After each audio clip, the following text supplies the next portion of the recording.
Back to Michigan. I have long been of the belief that in high-profile races like a Senate race and in a presidential, mostly what it comes down to is, are you being defined on your own terms, the way you'd like voters to think about you, or whether it's the other side defining you? The Bush campaign was able to win in 2004 because they defined John Kerry as a flip-flopping, Grey Poupon-loving, beret-wearing, for it before I was against it, liberal.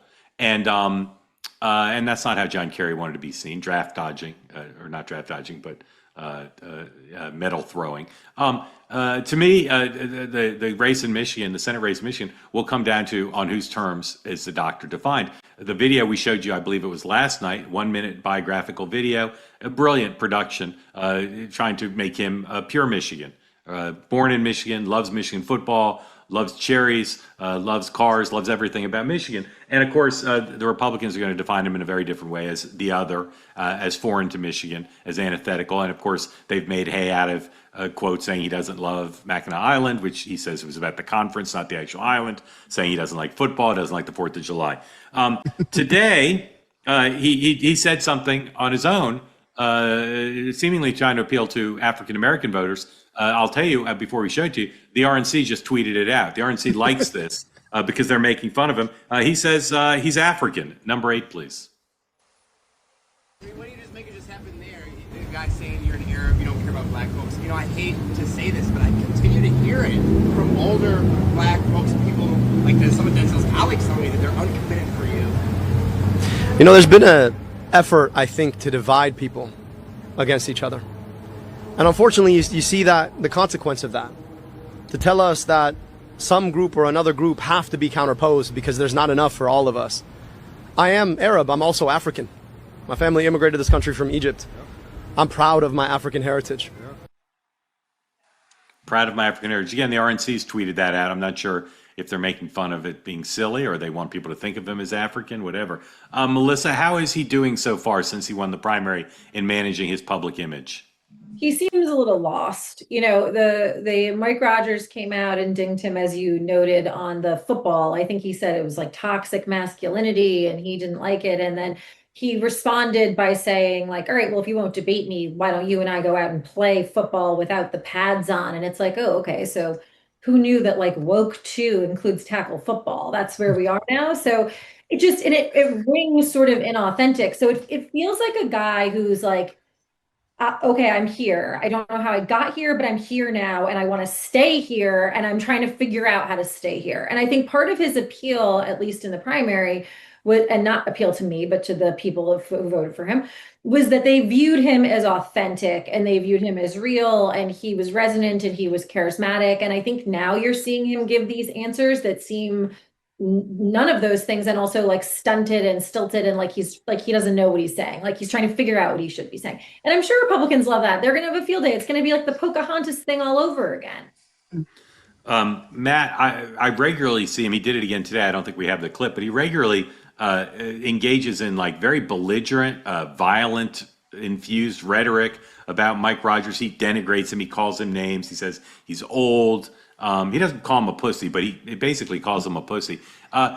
It seems like that is authentic and organic. It doesn't seem scripted. Is that kind of rhetoric? People say they like a fighter. Is it personal denigration of an older candidate? Is that good politics?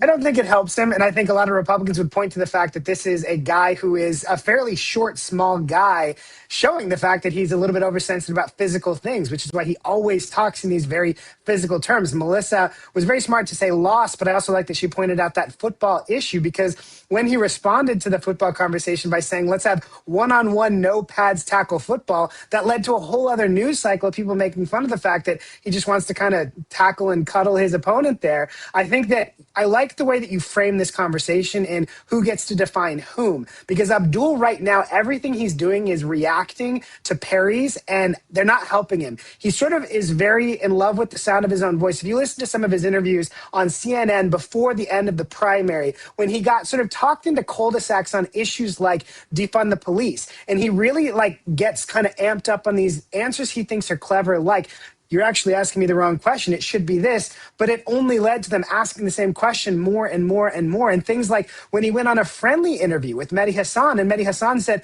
wait a second, why do you mislead people about being a physician?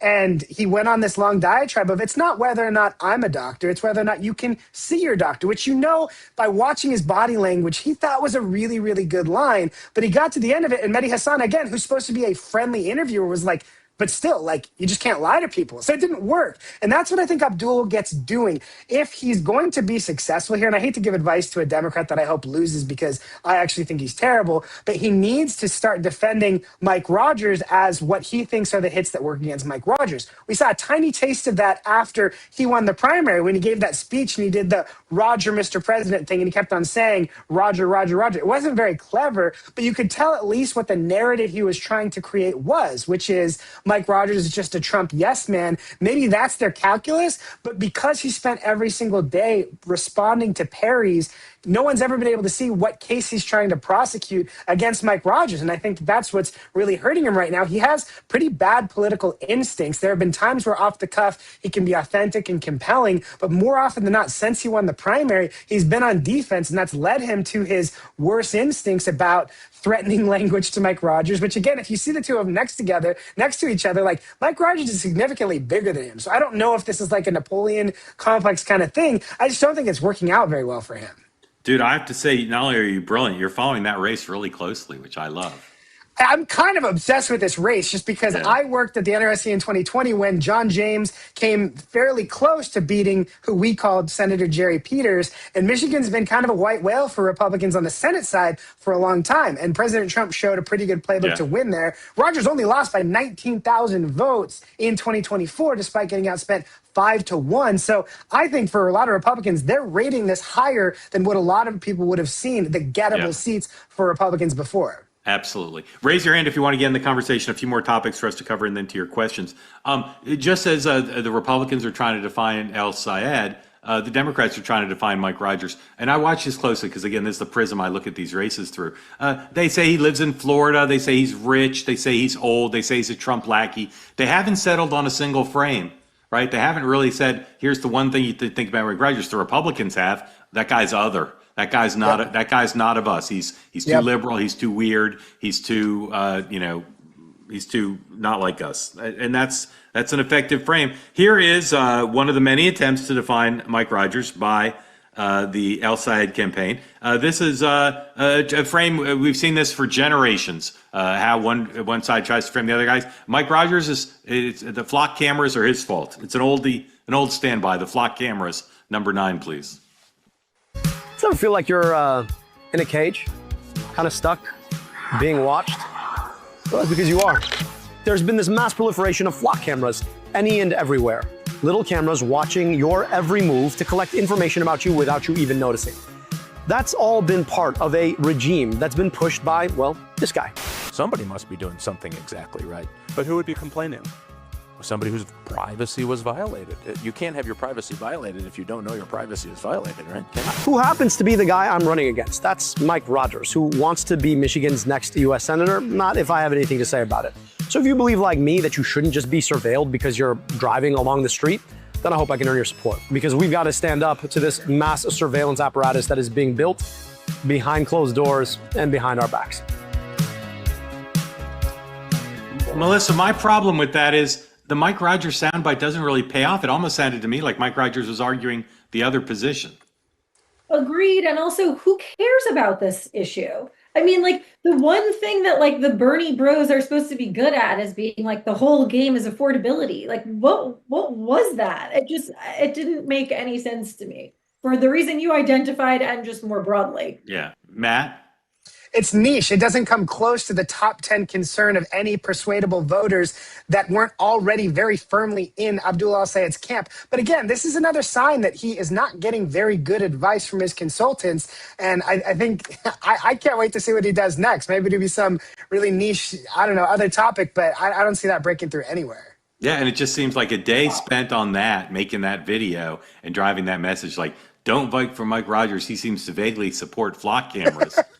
While Rogers is running ads saying this guy is a terrorist who wants to raise your taxes, and you're responding, you heard about those flock cameras? Here's a hearing video that might suggest he's aligned with it. The flock cameras are the thing that, like, the Iran war is going on, the gas prices. Like, what are we talking about? I'll tell you something else. This close to Melissa's heart, but I think it's instructive and important. Ron Fournier has compared Dr. El-Sayed to Bill Clinton. And Bill Clinton, of course, best it ever was. And Ron covered him in Arkansas. So Ron has standing to say that. And we've all seen him be impressive. I actually didn't think he was that good in the debates. I thought he was a little robotic. And compare him to Mondami. Like that video, that one we just watched, it's nowhere near as good as Mondami's videos, right? Not even close. No. Mamdani smiles while he's taking things apart. I don't think Mamdani is the most effective ever, but he's got a charm to it that Abdul has not been able to manage. Sometimes he does. Sometimes he dances. Sometimes he hugs. He hugs. He dances. But yes, the Mondami ones are craft. They're funny. They're emotional. And he looks organic. When this guy says stuff like, we talked about the anger thing before and the threats before, when he says Mike Rogers wants to be your next center, not if I have anything to say about it. It just sounds to me thuggish. It does. Doesn't land. It seems like a guy who it's what you said, Matt. It's like he's like a small guy who is trying to be like, I'm not a small guy. Look how tough I am. It just doesn't land, especially in Michigan. But look, Mamdami's mother is an Oscar-winning director. Mamdami in 2026, being a successful campaigner means being a successful content creator. Mamdami is a very good content creator, regardless of everything I think about him.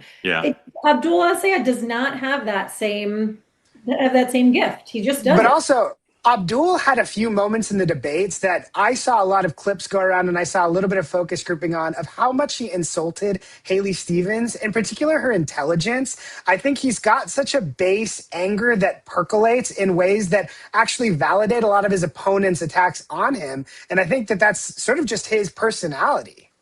Yeah, and I'll just let it all hang out here because that's what this platform is for. The Obamas, both Obamas, were so determined to never show anger in public in 2008 because they didn't want to play into the trope of angry black person. This guy, I don't think does he not know there's a trope of angry Muslim? Like that's a thing in the minds of a lot of Michigan voters, I'm sure. And he just seems too angry. Maybe I'm misreading, but like I said, I see it almost every day. He makes some physical threat against Mike Rogers. No, you're spot on. Right now, the friends at Cozy Earth want to allow you to purchase new towels. And you say, well, what could be more boring than buying new towels? Nothing could be more elevating for you and for your family than to upgrade your beach towels and your bath towels right now with the package deal from Cozy Earth, 20% off. Go to CozyEarth.com. Use the promo code TWOWAY, and they will give you 20% off. And these are not normal towels, folks. They're oversized, they're plush, they're absorbent, and they're going to make your whole life feel elevated compared to what you got now. A bunch of old, stained, wrinkled, faded towels. Upgrade them. Can't spend too much on towels. That's what I always say. I said it this morning. Shoes, mattresses, and towels. Upgrade them all. You'll make your life better. Go to CozyEarth.com. Use the promo code TWOWAY, and you get 20% off for a luxury resort spa-like feel within your own home, at the pool, at the beach. Right now, CozyEarth.com. Again, the promo code is TWOWAY. Thank you for your attention to that matter. Hey, want to be part of the Two-Way community all the time? Hit the subscribe button. Great video clips like this, plus conversations like no other, full episodes, and more, always available on this channel. You got to hit subscribe to never miss a thing. You can now listen to full episodes of The Morning Meeting and Two-Way Tonight on Apple, Spotify, or wherever you get your podcasts.